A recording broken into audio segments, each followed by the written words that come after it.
Ladies and gentlemen, former Department of Homeland Security intelligence expert PHILIP HANEY is on the phone with me today. PHILIP HANEY, welcome to the broadcast. Thank you very much, Denice. Glad to be here. Well, we're just thrilled to have you.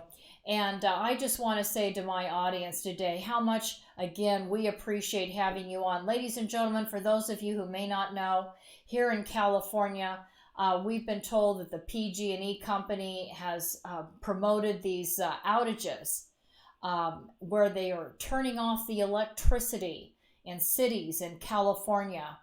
And my guest today actually had to travel out of his city to another location just to do this interview. And Philip, we appreciate your graciousness in doing all of that on behalf of the Denice Gary Show today. Thank you. Well, you're welcome. Okay, so let's start. I want to talk about these deep state leakers, this so-called whistleblower.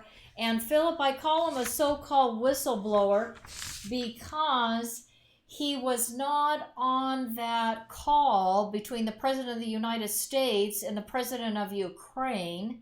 He got information secondhand, so he's the so-called whistleblower. And I was reading something that you actually sent me about people that want to leak information about the president's phone calls with leaders around the globe. Ladies and gentlemen, listen to this. This came from PHILIP HANEY. The White House has experienced 125 leaks containing information dangerous to national security in the first 6 months of President Trump's presidency. There was a leak a day. Number two, the number of those leaks were classified information reported to the Justice Department. The Justice Department came back and said it is a record high. This president, in the first 2 years in office, hit a record high for leaks of classified information. Number three, the sheer number of leakers and liars have been actively working against the president because many left over from the Obama administration remain part of the team there and part of the executive branch of government. And number four, I wanted to share out that, there were excerpts of the calls the president made with Mexico's president, with Australia's prime minister. That was just in the first few months of office. The president's calls in 2017 and 2018 with Vladimir Putin were linked. PHILIP HANEY, as someone that has been really involved with the executive branch of government, working as an intelligence officer in the Department of Homeland Security, I'm sure you've heard reports that indicate that this latest Democratic operative, the so-called whistleblower, is in fact supporting a Democratic presidential candidate. Have you heard that? And what, sir, can you share with us about that? Yes, I've heard it. And it seems every day some new insights, little tidbits of information are dribbling out. Despite best efforts of the majority party, meaning the Democratic Party in the House, their best efforts to prevent this information from coming out, it's just that they can't stop it because it's becoming more and more obvious. From my perspective, as working inside the federal government, within intelligence, within the Department of Homeland Security, I knew that there was something wrong with this whistleblower story from the very first moment that I heard it. Why did you think so? Okay, go ahead. I'm sorry. It's process. Process. It has to do with process. Okay. So let's talk. Whistleblower. The real whistleblower is supposed to have firsthand knowledge, but I understand from an article that was published in the Federalist, and I believe I forwarded that to your attention. I wondered if you had seen it, but But I know we've both read that between May 2018 and August 2019, it sounds like people within the intelligence community changed the rules. You know, you're talking about process, Philip. It sounds like the intelligence community changed the rules and that a whistleblower no longer has to have first-hand knowledge of the events or issue of which he is blowing the whistle on. Is that correct, Philip? Yeah, well, can you imagine the tsunami of politically oriented complaints would come forward if everybody who works within the federal government can now file a whistleblower complaint Based on information that he or she heard secondhand, thirdhand, Well, and I just don't like the president's policy, so I'm going to file a whistleblower complaint? That's not a whistleblower complaint.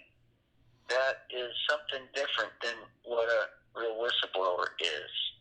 you know, it's incredible to me that if this is true and the rules were changed, with which they must have been changed because it's been reported out by numerous people on the right and the left, that this whistleblower actually got this information from somebody else that had firsthand knowledge. And I wanted you to, you know, you just made a really important point. What is this going to do to the governments of the United States going forward? If the intelligence community has changed the rules and anybody that doesn't have firsthand information or knowledge about what exactly went down, anybody can file a report. And I just saw a tweet. I don't know if you caught this. It was by John Brennan. And he says in this tweet, a reminder to federal officials, there's no limit on the number of individuals who can use the whistleblower statute.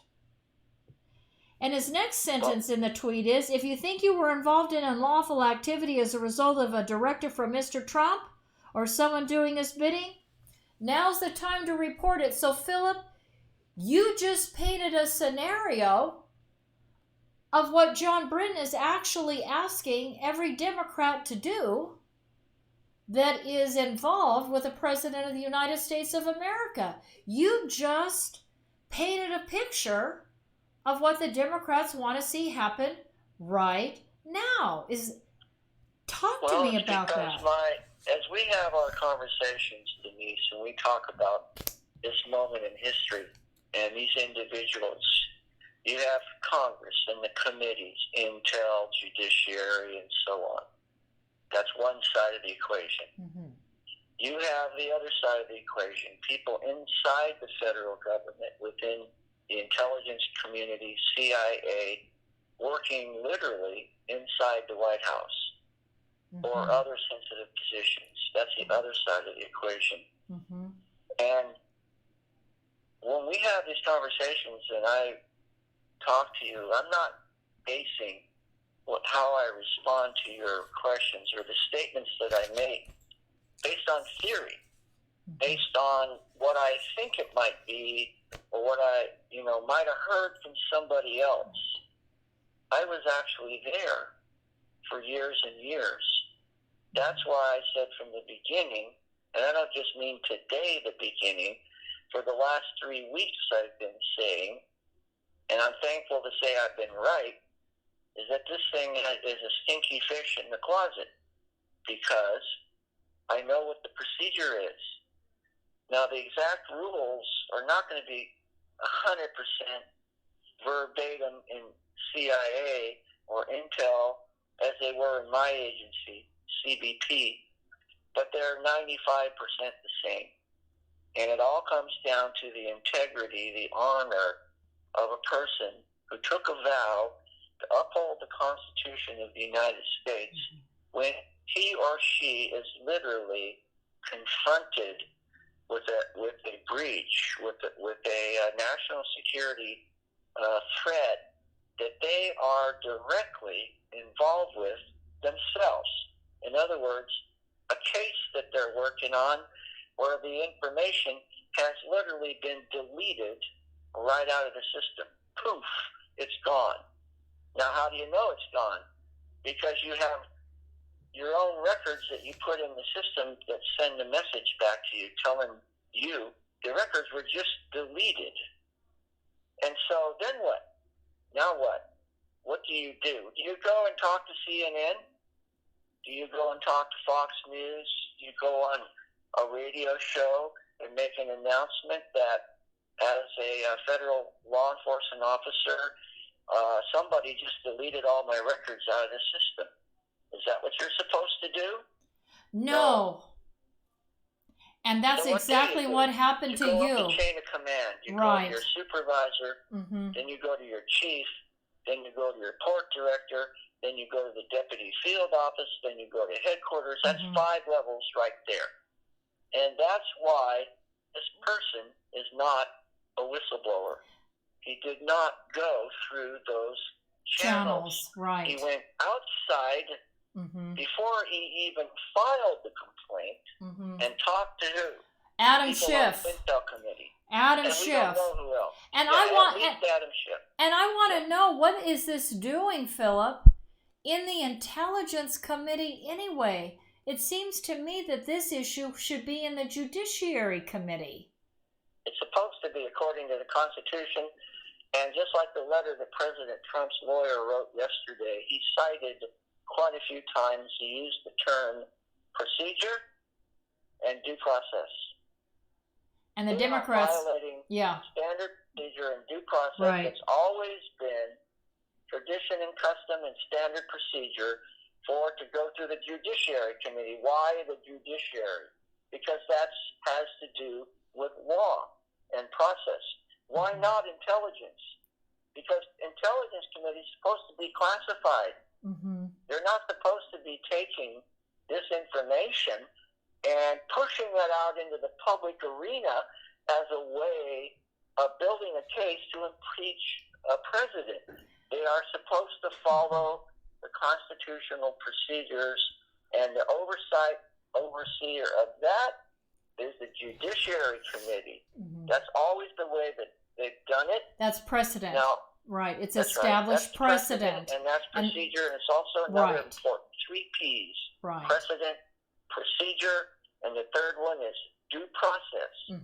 Correct? Correct. Process. And sir, I want to bring up to the audience, my concern is that they're not pushing out the full story. The Democrats are releasing only bits and pieces. From everyone we've heard from, it sounds to me like if they actually released what was being talked about that isn't classified, it would show the president did nothing wrong. But of course, again, I don't even understand why a second whistleblower has now been brought into the fray in light of the fact that we already have all read the transcript and everybody has said there's really nothing that the president did that violated the law. He's asking the president of Ukraine to go back and look at CrowdStrike, which is a foreign operation that was hired by the DNC, the Democrats, to dig and try to find dirt, and if they couldn't find dirt, lie about the president of the United States. Let me ask you a question, Philip. If it's okay for the Democratic National Committee and Hillary Rodham Clinton and the Democrats to do opposition research with foreign operatives, why is it that this case is not being clearly made in the media today? If the Democrats can do that, what in the world is wrong with the President of the United States saying to the President of Ukraine, you know what, there were some lies and there was corruption, and apparently the Democrats reached out to the Ukrainians. I just read a report that the director of the National Anti-Corruption Bureau of Ukraine admitted to working to fell President Trump's campaign. This has been admitted by the director of the National Anti-Corruption Bureau of Ukraine, trying to boost Hillary Rodham Clinton's campaign and sabotage President Donald Trump's campaign. And apparently the person, Alexandra Chalupa, was the Democratic operative connected with the DNC that was working with the Ukrainian government to make it all happen. Philip, this sounds to me like it has the hands of Obama. Obama asked, from what we understand, asked Ukraine to dig up dirt on Trump. That's the way it sounds, and it sounds like the Democratic National Committee. Obama has been the leader of the Democratic Party. Well, we've been hearing lately that Attorney General Barr and his compadre have been overseas, haven't we? Yes. And why do you suppose they're over there? Because they're going right to the source. This thing isn't just about Ukraine. It's not just about Russia. It's not just about China. Mm-hmm. There's Australia. There's Italy. England. There's all sorts of countries involved with this that were being colluding, working together, cooperating, whatever euphemism you might want to pick, with the Obama administration when it suited them to do it. But then, when the administration changed, all of a sudden, they start virtue signaling, going into hysterics about collusion and influence operations. They are the ones that have been doing this all along, and they're absolutely terrified that they're going to get discovered. And I do believe that Barr is on the trail, just like the hound dog on the trail, and that he is digging up stuff every day. Now we heard that the FBI's investigation of what we used to call Russiagate, which is now expanded into something much bigger. He's adding agents and increasing the depth and the force of the investigation. They're going after this thing. They're going to break it wide open. Good. Yeah. Franklin, it is good. I'm very glad. I am too, and we need to pray. We need to pray for Attorney General Barr, that he does the right thing and he gets through to everybody he needs to get through, and he exposes this tremendous corruption. You know, and I look at, I'm spinning off a little bit here and getting off what we said we were going to talk about today, but, you know, I think about the tens of hundreds of thousands of dollars that Hillary Clinton and Bill Clinton and the Clinton Foundation has made off of these ties with foreign governments and entities and companies, and Hunter Biden and Joe Biden and the terrible corruption there, and the money that they've made, the money that their children have made. John Kerry, former Secretary of State, his daughter, I was reading something in Investors Daily the other day. It was originally investigated by the Daily Caller. Apparently $9 million of State Department money made its way through the Peace Corps to a nonprofit organization that's run by, guess who? John Kerry's daughter, Vanessa Kerry. I mean, every time I turn around, the children of the leaders, these Democrat leaders during the Obama administration, I mean, their children and they themselves made, you know, the kind of money that you and I probably only dreamed about. Well, these sound like those proverbial Russian oligarchs that loot the entire economy of the country and almost literally swim in bathtubs full of money. There you go. And that's the picture you have. They're using their office privileges and their prestige and their taxpayer-funded flights to places all over the world, and their specially arranged meetings with all kinds of dignitaries and potentates and heads of state to set up their own deals, their own special arrangements that they can do because of the fact that they have highest access. And so that's exactly what we're seeing about with President Biden and his son Hunter Biden. and the payments they received from China, this Burisma company. I think I might have said to you last time that if you think of this as a road map, there's Biden Avenue, and it's going to T-bone into Burisma Street. This thing is going to T-bone right into Burisma, and that Burisma is a company from Ukraine that was channeling money. Now we find it wasn't $50,000 a month. Oh no, it was like $83,000 a month to Hunter Biden, and or even as much as $160,000 a month to Hunter Biden. And this is what Barr is tracking on right now. He's following that same road, that same pathway that Biden and his son followed, except they're doing it to uncover the evidence of actual criminal activity.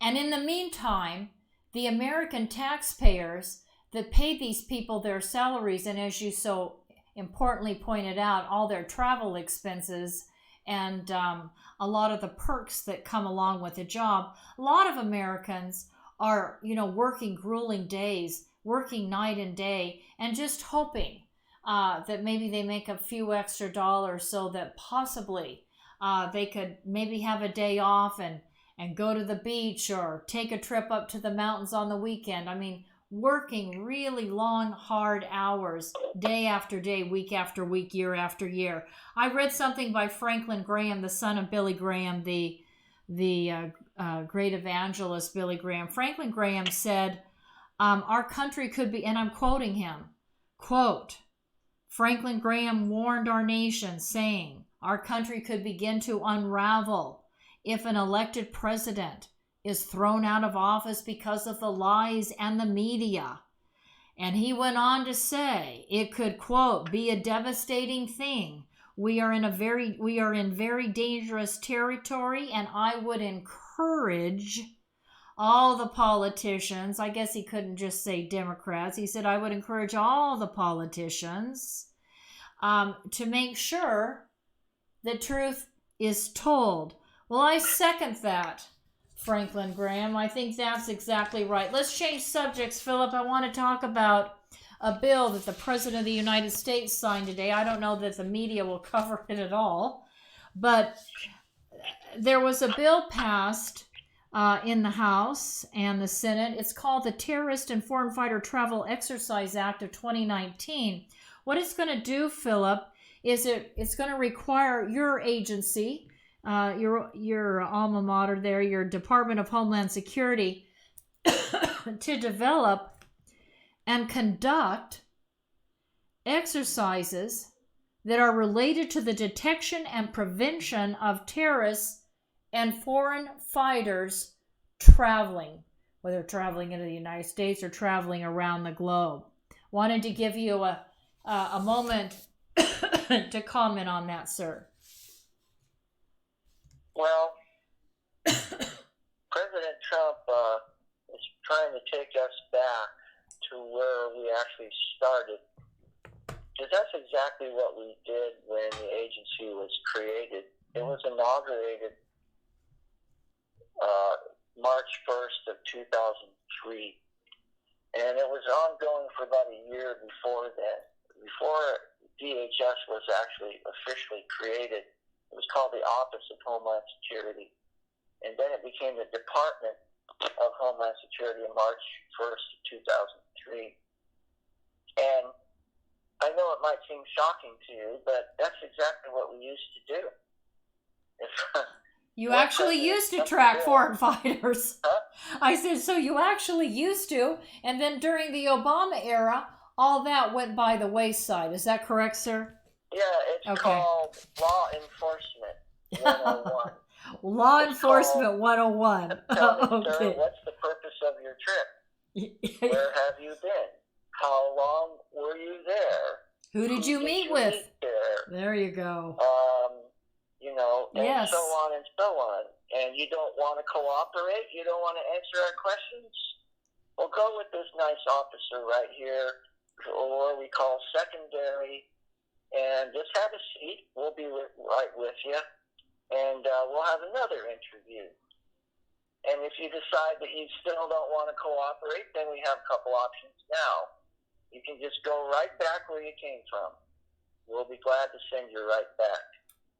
Or, if you're already a green card holder or a passport American citizen, then we might have some of our buddies from the FBI come on over and sit in with us.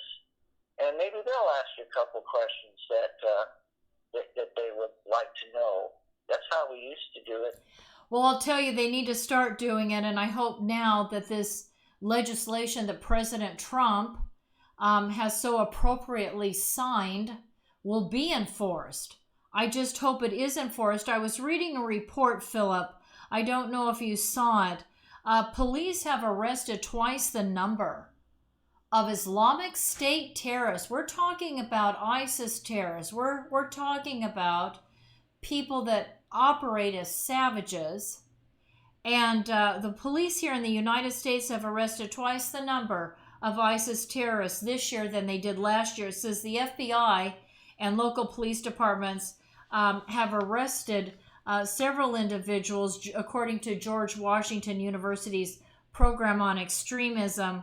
Apparently, another report, I got this from the Washington Free Beacon, ISIS is basically revamping itself because under Trump's leadership, the military knocked out the ISIS caliphate in Syria and Iraq. So apparently ISIS, since it lost its territory, they are evolving and expanding their operations around the globe and here in the United States, shifting their interest away from maintaining a cohesive, organized unit to joining these small groups and setting up cells and becoming involved in terrorist attacks.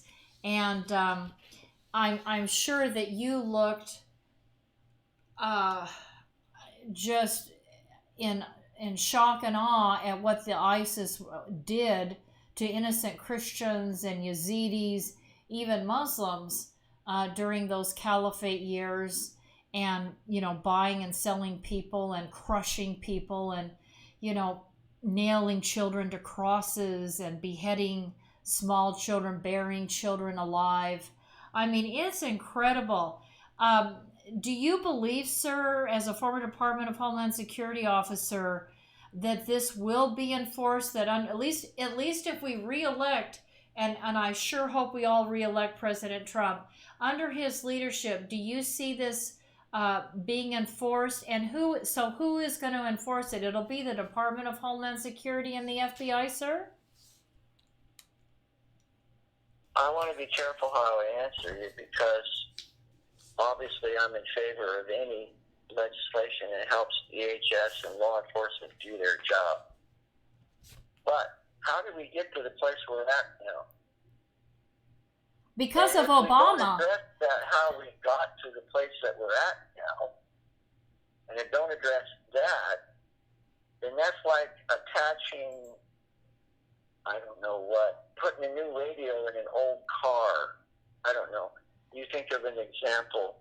If we don't address the breakdown of the structure of the law enforcement agency, meaning Customs and Border Protection, that was created to do just exactly this very thing that we're talking about, then how much confidence can we have that we're going to actually enforce the provisions of this new legislation? Because I think, in all honesty, I would say not real high. Well, I'm going to hope, and again, I'm going to ask people to pray for this president. I know he wants to clean house. He's still cleaning house.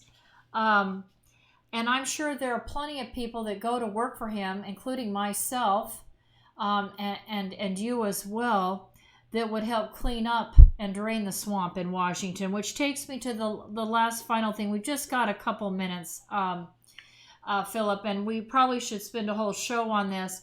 Deeply concerned that GOP and Democratic senators are begging Trump to import more refugees. But from what I understand, again, from your from your former stomping ground to the DHS. DHS officials say we've already got about 1 million existing refugees that still need to be processed and monitored here in the United States, and that doesn't include the 70,000 alien children, unaccompanied, by the way, no parents. What happened to these parents, for Pete's sake? Unaccompanied alien children. We've got 70,000 of those, plus DHS says we've got 1 million existing refugees. Sir, what are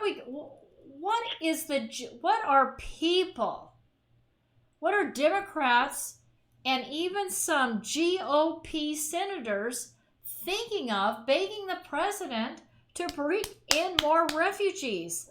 I understand that it costs us $1 billion every 5 years, $9 billion every 5 years to process these people. Well, that's $2 billion a year. Thank you. I'll get a little pop quiz. What was the first executive order that President Trump signed right after he became president?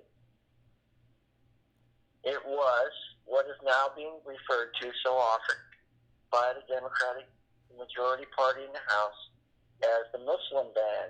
Ah, yes, I remember that. And didn't he take hell for that? Yes, he did. And so you can help me figure out. On the one hand, they're attacking President Trump for attempting to screen and determine the ID of people coming into the country, while on the other hand, they're also shouting and screaming about letting more people come into the country, while at the same time criticizing not only the president, but remember, ICE, DHS, and CBP, and Border Patrol. According to the Democratic Party, they're all racist bigots, right? Right. Of course. Or no better than Nazis. Anybody that's... Now, at the same time, they want to begin to allow more and more people come in. That, to me, is a definition of some kind of a psychosis. I can't believe that all these Democrats, and I think about Alexandria Ocasio-Cortez and the squad, how anybody that wants to provide for and protect the national security and the lives of the American people are somehow a racist. You know, it's beyond me. And we see a rise. We're seeing a steep rise in anti-Semitism, of attacks against Jewish people. I heard of an attack just today, Yom Kippur. And to all my Jewish listeners here in the United States and in Israel, I just want to say, blessings to everyone. And, I wish you a very blessed Yom Kippur. But there was another attack on a group of Jews, and I don't know if it's associated with the synagogue. I haven't had a moment to hear that today. But, there's been a sharp increase in attacks against our citizens of the United States of America, Jewish Americans. And I think to myself, these Muslim refugees coming in are very anti-Semitic by and large. They're very anti-Jewish. They've been raised and, brought up in that Arab Muslim mentality that says, we hate Jewish people. And then you've got Christian refugees, Arabs from the Middle East, who you really feel sorry for, but they really need to stay there, because once they come to this country, Philip, they have to go through English classes.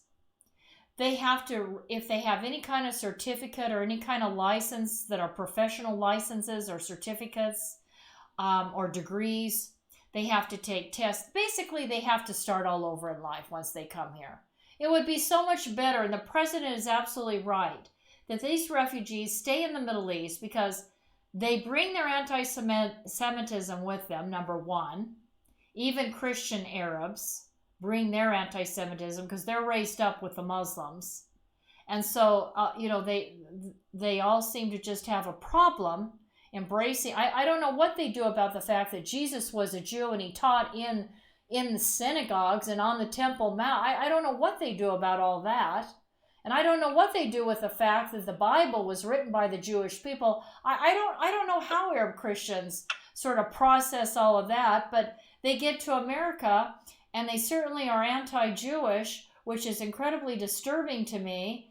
And then of course, you know, we have to put them on welfare and we have to feed them, and they need to take English classes, and they need to somehow start their life over again.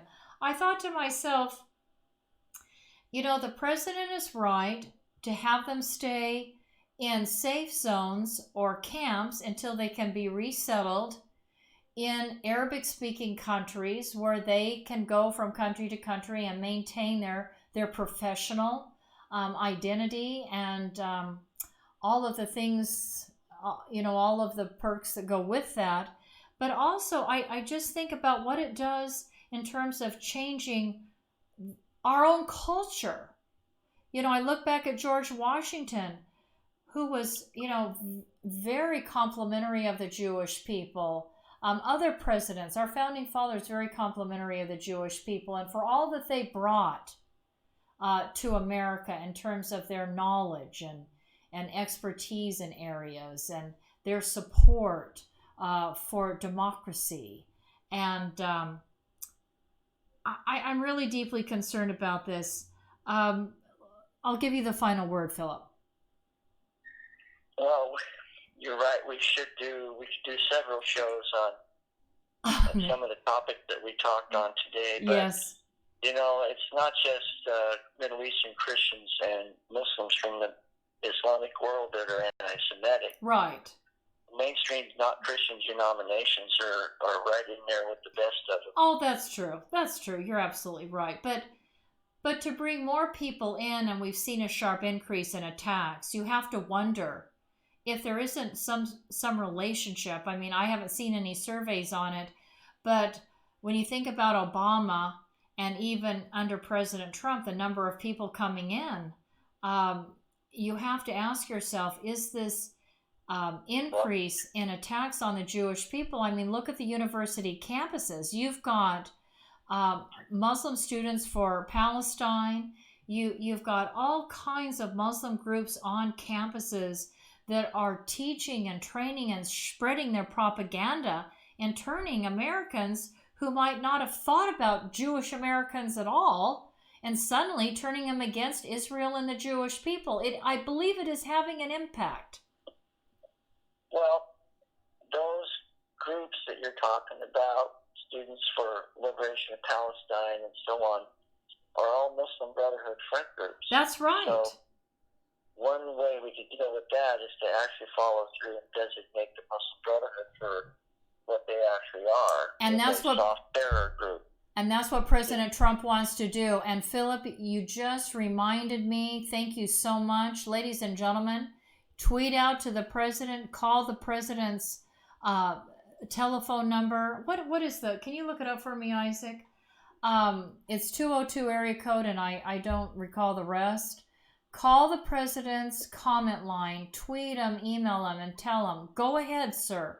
President Trump, designate the Muslim Brotherhood as a terrorist organization. You're right, Philip Haney. It's on the screen. What is the number? 202-456. 202-456? 4 ones. 111. 1111. 4 ones. 202-456-1111. Philip Haney, thank you so much for coming on the broadcast today. Thank you for driving further south so that you could be on the broadcast today. We just so appreciate that and appreciate all you have done and all you continue to do to spread the word and help the president and help all of us make America great again. Thank you, sir. You're welcome. Have a good evening. You too. Thank you. Bye now. Bye-bye. Ladies and gentlemen, we've got to go to a commercial break. Let's go right into our Frugati's commercial. I want to tell you about a place I love to go, Frugatti's Italian Restaurant. Very few locations here provide seating outside in front of a fabulous water fountain with an atmosphere that is reminiscent to me of eating outdoors in Venice. This is real Italian food by real Italians. And what makes it even more so is owner Ralph Frugoletti, who nearly a quarter century ago brought a wood fire oven from Milan, Italy to make, like his mother, fresh homemade bread and pizzas. Moreover, Frugatti's Restaurant offers you not only the very best in Southern Italian cooking, even importing the finest ingredients for authentic Italian food, including a fitness menu. After all, Ralph has represented the United States and Italy, competing in the Master Championship Games. He knows all the right food for good fitness, so check out the menu. After today's broadcast, run over to Frugatti's Italian Restaurant and Catering at 600 Coffee Road here in Bakersfield. And after a Friday, Saturday, or Sunday service, stop into Frugatti's for a great lunch. I'll see you there, and tell Mr. Ralph Frugoletti that Denice sent you. Salute. Bon appetito. Anatase Products. Contact Scott Baker at Anatase Products if you're working for a major defense or aerospace company. You want Anatase products that can handle whatever your manufacturing needs are. They are a manufacturer and distributor of hardware that is sold to major defense and aerospace companies. And they can handle any sort of secret, top secret manufacturing specs. So contact Scott Baker, 661-822-6873, 661-822-6873. And ladies and gentlemen, I need to hear from you. Please support this broadcast. Send your tax-deductible gift. We want to remain on the air and serving all of you with information that may not be heard anywhere else. Send a tax-deductible contribution today. It is needed to the Middle East Initiative. That's my 501c3, the Middle East Initiative. Whoops, sorry about that. P.O. Box 82162, P.O. Box 82162, Bakersfield, California 93380. Thank you so much. Have a wonderful evening. We'll see you tomorrow.